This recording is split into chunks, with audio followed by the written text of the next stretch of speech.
Sfida salvezza e fratricida al Ciccione d'Imperia tra i nerazzurri di Butto e la Cairese di Marco Nappi, formazioni impelagate nelle zone basse della classifica.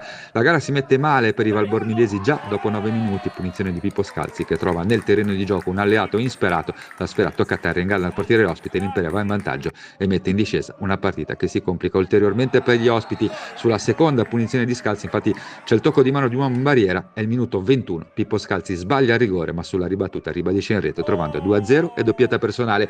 Sul finire di frazione timida reazione cairese con la conclusione dalla distanza di Uba Kent che impegna Silla nella parata a terra. La ripresa inizia con l'Imperia davanti e con la solita punizione di Costantini. Sulla ribattuta arriva la rete di Zerdi che però viene annullata per la posizione di fuorigioco dell'attaccante nerazzurro. Gol annullato anche alla formazione ospite per lo stesso identico motivo. Sulla punizione di Uba Kent si muove bene la difesa locale.